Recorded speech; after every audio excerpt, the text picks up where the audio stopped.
네, 안녕하십니까, 친구들.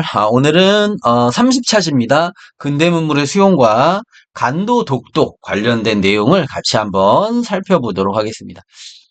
근대 시설, 그리고 근대적인 교육, 학교, 그리고 각종 언론기관, 이런 것들을 먼저 살펴보도록 하겠습니다. 1883년이면 바로 이제 정부가 주도하는 개화 정책이 활발하게 진행되던 그 시기에 전환국이라고 하는 돈환, 그죠? 그래서 어, 발행하는 이런 기구가 만들어졌고요. 방문국, 문자를 방문하는 기구, 우리나라 최초의 한성순부가 발간된 그러한 이 조직이 만들어졌다 이렇게 보시면 되겠고요. 우편은 이제 우정총국, 바로 이제 갑신정변의 계기가 된, 하나의 이제 배경이 된 곳이죠. 그러다가 이제, 다시 95년에, 갑오개혁 때, 을미개혁에서 이제 우편사무가 다시 부활하는 그런 내용이 이제 나왔죠. 의료, 병원과 관련해서는요, 우리나라 최초의 근대적인 병원, 이 광회원이라고 하는데, 이름이 나중에 제중원으로 바뀌었습니다. 그 이후로 이제 지석영 선생이 종두법, 바로 천연두를 예방하는 하나의 백신, 주사, 예방주사를 맞는 종두법을 보급을 했고요. 개신교, 이제 미국계 선교사들이 우리나라 많이 들어오게 되는데 그때 이제 세브란스 병원이 설립이 됩니다. 미국의 선교단체가 이제 제중원의 운영권을 획득을 해서 이것을 이제 확대해가지고 이제 세브란스 병원을 만들었고요.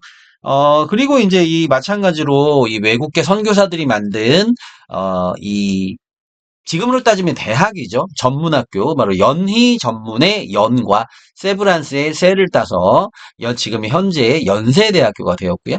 자, 이제 1907년에 대한의원이 현재 서울대학교 병원에 이제 기원이 된 이런 병원이 중앙에 만들어졌고, 지방에는 자혜의원이 만들어졌다. 뭐 이런 것들. 뭐 전신 같은 경우는 이제 일본에서 부산 연결되는 84년에 전신이 연결이 됐고요. 뭐 그랬다. 뭐 대략 보면 되겠죠. 자, 전등, 전차, 전화 같은 뭐 이런 신문물은 이제 경복궁에 최초로 이제 전등이 전기에 의해서 불이 들어오는 전등이 설치가 됐고, 경운궁에 전화가 1896년에 설치가 됐습니다. 그리고 미국과의 합작으로 이제 한성 전기회사가 세워져서 전차가 1899년에 이제 우리나라의 서대문부터 청량리까지 이렇게 다니는 전차가 가설이 됐고요.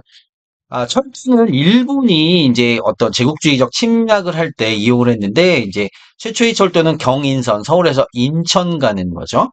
그다음에 이제 경부선과 경의선은 러일 전쟁, 1904년에 러일 전쟁 이후 일본이 군사적 목적으로 이제 부설을 했다. 이렇게 우리가 배운 바 있습니다. 자, 근대 교육 관련해서는 우리나라 최초의 근대적인 학교는 원산 학사라고 불리는 함경도의 원산 주민들이 자체적으로 학교를 세운 거예요. 사립학교라고 볼 수 있겠죠. 그래서 이제 문예와 무예 이런 것들을 이제 가르쳤고요. 그러니까 동문학이라고 하는 통역관 양성을 하는 외국어 교육기관을 정부가 설립하기도 했습니다. 자, 유경공원, 이름은 공원인데 학교입니다. 그래서 최초의 근대적인 관립, 관청에서 설립했다라는 뜻이죠. 지금으로 따지면 뭐 공립학교의 의미입니다. 미국인 교사를 초빙해서 상류층 자제에게 근대 학문을 교육했다. 자, 이제 90년대 넘어오면 갑오개혁 때 교육입국조서가 반포되면서 소학교, 한성 사범학교, 서울의 한성의 사범, 바로 이제 교사를 양성하는 학교를 세웠다는 것이지요. 뭐 이런 외국어 학교, 이런 많은 관립학교가 세워졌고요. 광무개혁 때는 이제 그 실업학교, 상공업을 진흥했기 때문에 실업학교가 세워집니다. 우리나라는 이제 교육에 가장 큰 영향을 미친 거는 지금까지도 그렇지만 이제 기독교계 선교사들이 만든 이런 사립학교들이죠. 그리고 특히 이제 대학들, 뭐 배재학당, 이화학당을 포함해가지고 뭐 숭실대학교도 뭐 그렇고요. 뭐 굉장히 많은 대학들이 이 외국계 선교사들, 기독교계의 선교사들에 의해서 이제 만들어졌다는 것입니다. 자, 근대 언론과 관련해서는요, 이제 한성순보, 우리나라 최초의 신문이죠. 방문국에서 간행한 순한문 신문입니다. 자, 독립신문은 독립협회에서 발간을 했죠. 우리나라 최초의 민간신문이자 최초의 순한글 신문. 버전이 두 가지가 있다고 우리가 배웠잖아요. 영문판 인디펜던트 그리고 한글판 그렇죠. 독립신문이 있었다는 것이고요. 제국신문은 이게 이제 대한제국식이기 때문에 순한글로 발간이 됐다. 그래서 서민과 부녀자 한자를 알 만큼 교육을 많이 받지 못했던 서민과 부녀자층의 인기가 있었다는 것이고요. 황성신문은 주로 이제 국한문 혼용이어서 한자가 많이 들어가서 유림, 바로 당시에 어떤 양반들이 많이 봤다는 것입니다. 자, 이제 을사늑약이 체결될 때 우리 배웠던 장지연의 논설문이죠. 시일야 방성되고 이날의 목노와 통곡한다. 너무 억울하기 때문에 뭐 그런 이 그 논설문으로 유명한 신문이고요. 대한민신보 바로 양비탁과 특이한 게 이제 사장이 영국인 베델이었습니다. 그래서 영국 사람이 사장이어서 일제 간섭으로부터 비교적 자유로웠기 때문에 베델이 그리고 친한파 영국인이었어요. 그래서 이제 굉장히 한국의 입장을 대변하는 이러한 좀 뭐 국채보상운동을 지원해 준다든지 뭐 이러한 굉장히 많은 독립운동 관련된 활동도 많이 했고요. 일제는 1907년에 일제 통감부가 만들어진 이후로 일제 신문지법을 제정해서 바로 이제 언론 활동을 위축시켰다, 탄압했다라는 것입니다. 자, 다음으로 이제 종교와 관련해서는 뭐 천주교는 우리 그렇죠? 성당 가는 게 천주교잖아요. 그죠? 개신교는 교회 가는 거고 이건 다 아시죠? 그래서 이 고아원, 특히 이제 뭐 양로원 이런 거에 이제 많은 영향을 끼친 게 천주교고요. 이제 개신교는 아까 말씀드렸던 이제 서양 의술, 세브란스 병원이나 뭐 학교, 배제학당, 이화학당 이런 학교 설립을 통해서 굉장히 많은 영향을 끼쳤다. 자, 천도교는 동학을 근대적으로 이제 계칭, 이름을 바꾼 거예요. 그래서 손병희가 천도교로 이제 개명을 했고요. 대종교 민족 종교입니다. 그래서 민족 종교 이 두 개의 종교는 잘 기억을 하셔야 되겠고, 대종교는 이제 단군 할아버지를 믿는 종교예요. 그래서 나철 그다음 오기오 이런 선생들이 오적 암살단이라는 이런 단체를 이제 우리 일제 강점기 가면 대종교 관련해서 다시 한번 배울 겁니다. 그래서 전체 이 종교를 믿는 분들이 모두 간도나 연해주 국외 지방으로 이동을 해서 바로 항일 무장투쟁을 전개했던 그런 종교가 되겠고요. 불교에서는 이제 한용운 선생의 조선 불교 유신론 시인이자 독립운동가로 너무나 유명하신 분이죠. 그리고 유교에서는 박은식 선생이 유교 구신론을 내세워서 이제 유교적 입장에서 새로운 어떤 시대를 이렇게 개척해야 된다라는 주장을 하셨고요. 자, 국학 연구 한국학이죠. 그래서 우리나라의 국어와 우리나라의 역사, 고유한 언어와 역사를 연구를 했는데, 이제 주시경 선생은 일제 강점기에 다시 이제 또 나오십니다. 그래서, 뭐, 국문연구소라든지, 뭐, 이렇게 해가지고, 많은 기여를 하셨고요. 그 다음에 이제 우리 한국사 연구에서는 신채호 선생님이 이제 민족주의 역사학과 관련해서 뭐 독사실론, 뭐 이순신전, 을지문덕전과 같은 우리의 이제 어떤 위기를 극복한 어떤 위인전을 굉장히 많이 발간을 저술을 하셨고, 자, 그다음 이제 해외 이주 동포 관련해서는요, 이제 만주, 연해주 지리적으로 걸어갈 수 있는 가장 가까운 쪽으로 많이 이동을 했고, 이주를 했고, 미주 지역, 우리나라 최초로 적인 이민을 1903년에 하와이 사탕수수 농장으로 가게 됩니다. 자, 그 이후로 이제 이분들이 이제 1세대 이주민이라면 이제 미국 본토와 멕시코로 다시 이주를 해서 현재 이제 한인 사회의 1세대를 형성하게 됐고 굉장히 많은 고생들을 하셨고 그렇죠.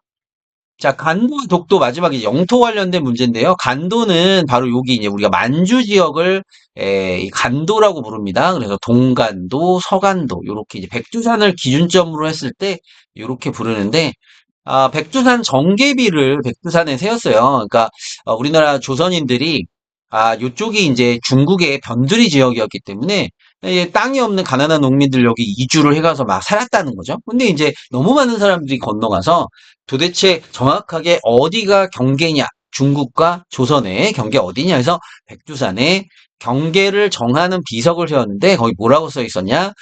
서위 압록, 동위 토문 해서 서쪽은 압록강, 동쪽은 토문강을 경계로 한다. 이렇게 비석을 세웠는데 나중에는 이게 1900년대, 1800년대 후반으로 오면서 다시 이 비문의 해석을 두고 이 청나라와 조선 간에 약간 이제 이견이 있었습니다. 그래서 요 우리가 이제 배웠던 것 같은데, 그지?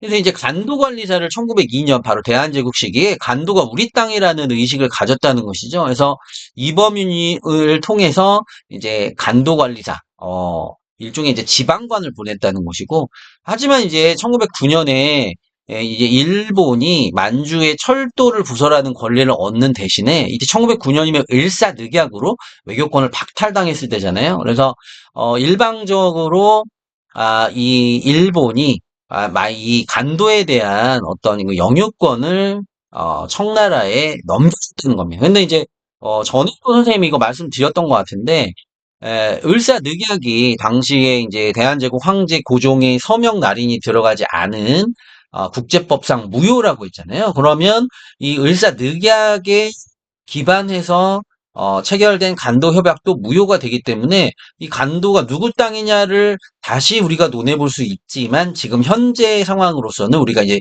남북이 분단되었기 때문에 조금 어렵다. 그래서 이제 이 그 중국 같은 경우는 사전에 남북이 만약에 통일이 돼서 이런 간도의 영유권을 주장할 것을 미리 차단하고자 역사를 약간 왜곡하는 그래서 고구려라든지 그 전에 바로 고조선이라든지 만주 지역에서 근간을 이뤘던 우리 한민족의 국가들이 한민족이 세운 나라가 아니라 중국의 나라였다라고 하는 이게 동북공정이라고 하는 거를 이미 지금 심각하게 이렇게 진행이 된 상황이다라는 말씀을 드렸었고요. 자, 독도는 아직까지도 이제 일본이 자꾸 자기네 땅이라고 주장하는, 그래서 이제, 좀 가끔씩 우리를 좀 뒤통수를 잡게 하는, 우리 소중한 영토입니다. 자, 독도는 숙종 때 안영목이라고 하는 어부인데요. 우리 영토임을 확인했고, 일본 어민들을 막 쫓아냈어요. 여기 와서 고기 잡지 마. 우리나라 땅이야. 그리고 나서 이제, 어, 대한제국 칙령 41호에서, 이게 대한제국 시기죠. 1900년에 울릉도를 군으로 승격시켜서 이제 우리 땅이라고 하는 거를 명백하게 했습니다. 근데 이제 언제부터 일본이 독도를 자기네 땅이라고 우기기 시작하느냐? 이제 러일 전쟁 중에 1904년 이후로 대한제국 정부에 알리지 않고 갑자기 지네 나라 땅이라고 강제 편입을 하게 돼요. 시마네현.